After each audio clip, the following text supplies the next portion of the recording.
Эмбүк төллүүлж байна. Голын тэртэх гацааны хавар. Хошин тууч. Зохиолч Бямбжавын Цэнддоо. Өгүүлэгч Баатаржавын Дархан сүх.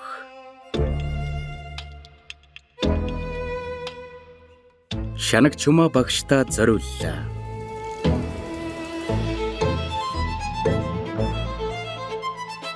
Бид хэд амьдран суумаар тийм сайхан газар хорвоод өөр байхгүй учраас төрлөх тосгондоо хязгааргүй хайртай билээ. Нодор Думбази.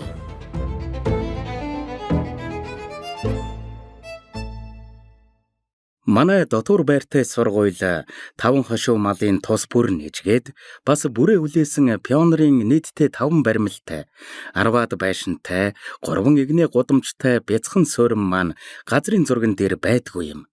Тийм болохоор бид ном сурах бичигт орсон газрын зураг дээр өөрийнхөөрөө багцаалан ЛЗ буюу Ленний зам хэмээн томьёолон томоо 5 хошуугаар тэмдэглэдэг байлаа. Тэмдэглэгээ маань заримдаа улсын нийслэлийн тэмдэгнээс том болсон нь ч бий. Хожим хойдын судлаачид уг зургийг олж аваад зурагдсан уртраг өргөргийн дагуу хайх юм бол юу ч болохгүй. Учир нь бидэнд уртраг өргөргийн тухай нарийн мэдэгдэхүүн бага байсан ба зарим нэг нь өөрийнхөө сумыг хилийн цаан зурсан явдал гарч байсан. Гэвч хаана аваачиж зурснаас үл шалтгаалan манай суурьнд жилийн 4 үлрэл хэвийн ээлжилж том болсон ах эгч нар амьдралын мөрхөн зүг одоцхон түнжин толгойтой бяцхан дүүнэр ар араасаа залган сургуульд орсоор байдагсан. Одоо суурингаа товч танилцуулъя. Захиргааны байшингийн үүдэн дээр 5 хошуу малын хөшөө байдгийм. Альва хөшөөг гавья байгуулад өгөж үргэдэгсдийн гэгэн дурсгалыг мөнхчүүлэхээр босгодог гэдгийг би сургуульд ороод заалгаж мэдсэн бэлээ. Харин тэрхүү хөшөөнд байгч буур, азраг, хуц, ухан, бух тав хэдийд ямар гавья байгуулад яаж эрсэдсэн нь тун тодорхойгүй. Ядаж хөшөөний суурин дээр манхан халзан хуц 1960-аас 1967 он гэгчлэнгийн бичиг байдгүй болохоор би та нарт үүнээс дэлгэрэнгүй тайлбар өгч үнэхээр чадахгүй. Харин нэлээд сүүлд манай пионерын удирдагч багш сургуулийн дэргэд бүрээ үлээж буй пионерын баримл хөшөөг босгож билээ. Эхлээд хэдэн арзгар төмөр зангидаад дараа нь элдв хогновш давуу сэлтээр ороож байсныг би анх харсан юм. Гэтэл хэд хоногийн дараа шавраар бүрээд ирэхээр бүр хүн төрхөө олжчихсан байлаа. Би багшаасаа зориглож ядан байж энэ хөшөөг хэнд зориулан босгож байгаа юм гэж асуулаа. Багш маань хөшөө босгож байсан атлаа ийм асуулт тулгарна гэж бодоогүй байсан бололт хэсэг тайнгэлдснэ. Ер нь бүх сургуульдаа л зориулж гээхүү дээ. Манай сургууль чинь юу үздэ? Захирлаас ахуулаад л цөм амьд мэд? Чи буруу ойлгож байна. Ард түмний хөөхтүүдийг сургаж хүмүүжүүлсэн гавьяат хамт олондоо зориулж байгаа. Энэ хөшөө чиний ч хөшөө. Бүр одоо миний юу да? Тийм ээ. Надад нэг бодлын бахарх маарч, нөгөө бодлын сэжиг цэр төрмөөрч. Гэвч би түүний үгэнд одоо болтол үнэмшээгүй яваа. Учир нь хөшөөн дээр миний нэрийг сэлээгүй. Өөр бусад хүүхдийн ч нэг адил тэнд байхгүй. Харин манай пионерын удирдагч багш маань суурьных нь арга хэсэгт он сар өдөр ба өөрийнхөө гарын үсгийг сээлснээс үүдэн мань хүн өөртөө хөшөө босгож гэдэг дүгнэлтийг бид хийж байлаа. Сумын төвийн зүүн урд талд хоршооны хашаанд манай сумын цорын ганц дэлгүүр байдаг. Дэлгүүртээ сумын төвийн бүх хүн өдөрт нэг удаа заавал орно. Гэхдээ юм авдаггүй зүгээр л хуучин хэдэн жил харж дассан бараануудаа нүдэрээ нэг бүртгээд л гардаг. Чухам яах гэж ингэдгээ хинч харин хариулж мэдэхгүй зүгээр л нэг ийм ёс тогтсон байдаг. Манай сумын өмнө талд жаргалант хайрхан буюу бидний нэрлэдгээр бичигт богдвол ард талаар нь мөрөн гол мэрэлзэн урсах бөлгөө. Мөрөн гол гантай жил хөл нүцгэн жаалууд туулаад гарчгаар гүйхэн болно. Гэтэл хур ихтэй юм уу цөн төрөх үедээ улаан хөлтэй амтан гэтлэхийн аргагүй болж хөрөн улаанаар догшрон эргэлдэнэ. Ийм болохоор тиймэрхүү хэмжээний л гол ямдаг хэмээн баримжаалан хэлхийн аргагүй. Голын тэртээд манай суманд байдахай манай аймагт харьяалагддаггүй коммунизмын төлөө гэдэг айхавтар нэртэй бяцхан сүрэн оршино. Ойр хавийн бүх суурин түүний л нэг адил коммунизмын төлөө саналтай байсан боловч яахлаараа ганцхны онцгойлон тэгж нэрлсэний учрыг би бодоод олдгүй юм. Харин манай сумынхан коммунизмын төлөө ороод ирлээ. Би коммунизмын төлөө явлаа. Коммунизмын төлөөгийн ихэнх бог зуданд өглөө гэгчлэн ярьдаггүй. Зүгээр л голын тэртэх гацаа гэж дуудана.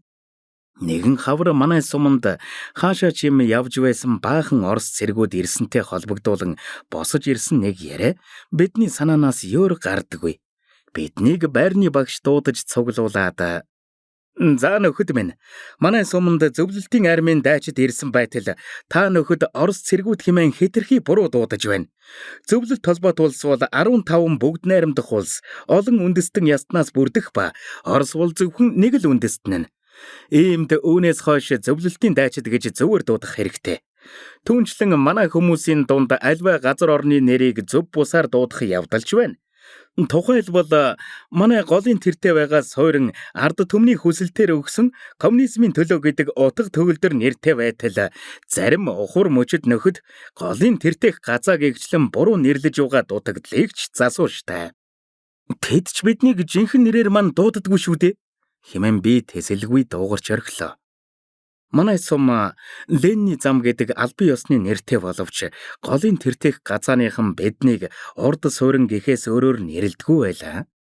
Би анх сургуульд орсон даруйда энэ нэрний учрыг олжих санаатай нэлээд оролцсон боловч амжилтанд хүрээгүй юм. Манай сумын төвийг зүүнээс нь баруун тийш, хойноос нь урагшаа огтолсон өргөн шаргал зам байв. Би зарим нэгийг тухайлбал өвөр дөрвөлжний гэгчлэн нэрлэж мэддэг хүүхэд байлаа. Ингээд нэгдүгээр ангид ороод хэдхэн хонсныхон дараа багшаасаа "Багшаа, хойд талын их замыг юу гэдгийм бэ?" "Голын тэртэх гацааны зам." "Тэгвэл тэр зүүн хойноосоо ирсэн замыг?" "Өндөр улааны зам." "Юу гэж?" "Тэгвэл Ленний зам аль нь вэ?" "Тийм зам байхгүй. Энэ чинь өөр юм." "Тэгвэл тийм зам энд байдгүй байтал яагаад манай сумыг Ленний зам гэж нэрлсэн юм бол?" "Энийг учиртай. Энэ бол биднийг ирээдүйд хөтөлсөн замын нэр" хэмээн дээш заахт нь би хурууг нь дагуулan харсан боловч тэнгэрт ямар нэг зам байхыг олж харсангүй. Багш дараа нь Ленин гэж хэн болох тухай, тэр хүн манайхныг төөрөөд байхад нь ирээдүйд очих зам зааж өгсөн тухай ярьлаа. Би нэгэнтээ гэрийнхээ хажууханд борооны мананд төөрч үдсэн тул мэдлэгээ хуваалцах байдлаар "Манайхан Ленинээр зам заалгаж байх үедээ өдөр мананд төөрсөн үү, эсвэл шөнө төөрсөн үү? Жаахан тодруулж өгнө үү?" хэмээн багшаасаа хүслээ. Багш маань энэ удаад миний асуултанд хариулахын оронд духан дээр минь зөөлөн дарж үзснээ. Миний ухаан мэдрэл хэвийн эсхийг лавлав. Би энэ асуултанд анх удаа хариулж угаа тул нэлээд бодсноо. "Мэдэхгүй, ээжээс асуу" гэж үннээ л хэллээ. Харин тэгэхдээ энэ асуулт намайг насан туршид минь сүүдэр мэт дагалдана гэж яахан мэдэх вүлээ. Тэгээд багш маань "Яасан юм ойлгодгүй хүүхэд вэ?" гэлээ. Харин тэгээд л асуугаад байгаа юм. Багш маань өврөөсөө бөөрөнхий цагаан юм гаргаж уулаа. "Хүү минь мэдэж байна уу? Бид Монхгийн харан хуйд төөрч явсан мэдв үү?" Харан хуйд гэдэг үгнээс нь үүдээд би уг үйл явдал шүн болжээ гэсэн дүгнэлт хийлээ. Багш маань "Ер нь Ленин бол манайхны төдийгүй бүх хүн төрлөختний багш" гэж ярьлаа. Би мөн л түүнийг сайн ухаад авчих санаатай "Ленин таны багш үү?" "Тийм ээ, миний ч багш." "Ленин багш танд тоо зааж байсан уу? Эсвэл цагаан толгой?" Багш маань энэ асуултанд хариулахын оронд мөнөөх цагаан эмнээсээ хоёрыг давхарлан ууж билээ. Энэ бүх дурдтгалыг маань алив сая хэн дуугарав гэсэн байрны багшийн догшин асуулт таслав. "Үзэл сурталын маш чухал ажлыг жадлан эсэргүүцэгч этгээдийн царайг хармаар байна. Босоод ир." "Та намайг тэртээ танина да." Чи юу? Чи яхлаараа манай өмг түшиг болсон зөвлөлтийн хүний тухай яриаг хоёр сумын хоорондын маргаан болгон хувиргах зорилго тавьж байна. "Миний буруу багшаа. Би түрүүчийнхээ хэлсэн үгийг эрс эсэргүүцэж байна. Голын тэртээ бишээ. Коммунизмын төлөө сумынхан биднийг гахаа нохоо ер нь юу л гэвэл дураараа болог. Харин бид мөн Ленний зам гэдэг ариун сайхан нэрийг тэгж гутаалгаж болдог хэрэг үү? Харин болохгүй. Тэгэхээр эхлээд бид тэдний суманд очиж хуралдаад дуугатаад өөрийгөө хичээ.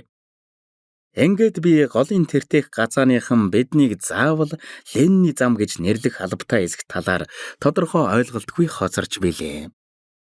Одоо би аль хэдийн ахлах ангийн сурагч болж Ленин болон капиталист бус хөгжил, зөвлөлт холбоот улсын олон үндэстэн ястны тухай муугүй мэдлэгтэй болоод Алтан Москва гэж ярихлаар алтан байшинтай хотод алтан машинууд хөлхөж байна гэж төсөөлөхөө болжээ. Харин Лондонд ажилчин анги дарлагдсаар байгаа ба мөн утаа мананд нь хүмүүс бахардан өөхөж буйд өнөмшиж ер нь империализм тун удахгүй сонин сөнөмөгц очиж юмын авна гэдэг бодолтой байсан юм. Яагаад ч юм бид империалистууд сайн юм хэрэгэлдэг гэдэгт итгэж байсан нь сонин. Харин коммунизмын төлөө сууринг манайхан голын тэртех газаа гэж нэрлсэн хэвээрээ үлдсэн юм. Миний бие амьдралдаа хамгийн түрүүнд сонссон сургаалуудын нэг нь урдж дуугарсан хөхөөний ам хөлддөг хэмээх сургаал байлаа. Юм асуух, санаа бодлоо хэлэх тоолонд л дээрх үгийг хэлж амийг минь таглах. Энэ бүгд намайг бүр гайхширалд оруулж гүйцлээ. Яахлаар уянгалан донгодогч тэрхүү шувууны хамгийн түрүүнд дуугарсан нь хошууга хөлдөдөг байна. Хошуу нь хөлдсөн хөхөө үхэж таарна. Тэгэхээр жил бүр хөхөөн дуу эхлүүлэхийн тулд нэг нь амнасаа золиосолдог нь гарцаагүй. Ингээд суурингийнхан ойрох 100 модонд хөхөө донгодож эхлэхийг хүлээлээ. Хошуу нь хөлдсөн хөхөөг үзэх гэж тэр. Гэтэл нэг өдөр донгодоод орхилоо шүү.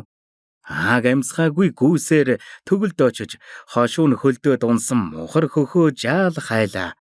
Дараа нь хошууга хөлдсөн даруй өвхөдгүй хэд хоног тестэг хэрэг байх нэ гэж бодоод олон хоног эргүүлсэн боловч юу ч олсонгүй. Ингээд эцсийн эцэст би доорх хэд хэдэн дүгнэлтэнд хүрсэн бэлээ. Нэгдүгээрт урдж дуугараад хошуу нь хөлдсөн хөхөө өрн дулаан цагийн ирэхээр мөн модон дүрэх замаар дулаацуулах зэргээр хошууга эргүүлэн гисгэж авсан байж болох талтай. Нөгөө тэгүр эвсэг хөхөөнүүд хэн нэгийг хошууг нь хөлдөөж байхын оронд цөмөрөө нэгэн дохиогоор хоороороо эхэлж донгоддог байж болох юм. Сургууль төгсөөд шинжлэх ухааны мөрөхөж одсон нөхдийн маань л хариулт үүнд хэрэг болох буй за.